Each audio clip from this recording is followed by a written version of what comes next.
Jafrabad light house road પાસે આવેલ દશનામ ગોસ્વામી સમાજના સમાધિ સ્થાને 4 વર્ષ અગાઉ આવેલા તોકતી વાવાઝોડાના કારણે ભારે નુકસાન થયું હતું.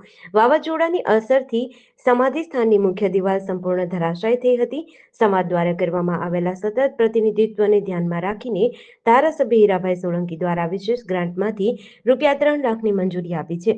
મંજૂર થયેલી રકમ અંતર્ગત સમાધિ સ્થાનની નવી દિવાલના નિર્માણ કાર્યનું ખાતમુહૂર્ત જાફરાબાદ નગરપાલિકા પ્રમુખ પ્રફુલભાઈ બારિયાના વરદ હસ્તે કરાયું હતું.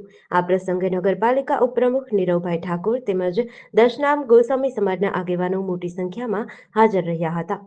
જય ભોળાનાથ. આથી સર્વ દશનામ ગોસ્વામી સમાજના જે ભાઈઓ અમે અહીંયા ભેગા થઈ રહ્યા છીએ તે અમારે જે વાવાઝોડામાં જે અમારે સમાધિ સ્થાન જે આ જોઈ રહ્યા છો એની દિવાલ પડી ગયેલ હતી, પણ અત્યારે ધારાસભ્ય શ્રી હીરાભાઈ સોલંકીની ગ્રાન્ટમાંથી અમારી આ દિવાલનું ગ્રાન્ટ પાસ થઈ ગયેલ છે.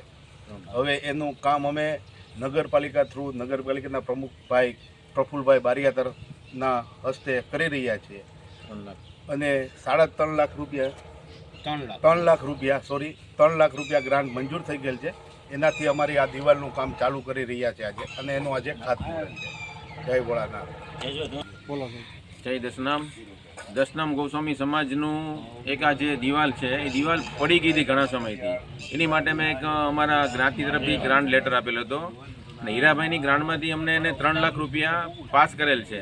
અને એમાંથી અમારે જે અત્યારે જે દિવાલ જે તૂટી ગઈ છે એમાંથી લગભગ 30 મીટર દિવાલ બચશે ને બાકીની દિવાલ બાકી રહેશે. અને જે અત્યારે કામ છે એ કામ માટે પ્રફુલભાઈ પોતે અહીંયા ઓપનિંગ માટે આવેલા છે અને દિવાલના કામ માટેનું પૂજન કરેલું છે. અને ભવિષ્યમાં પણ જરૂર પડશે તો પ્રફુલભાઈ અને એમની ટીમ અને શ્રી હીરાભાઈ સોલંકી પણ અમને મદદ કરશે. JDC ન્યૂઝ સાથે મૌલિક દોશી સાથે અકબર સૈયદ, જાફરાબાદ.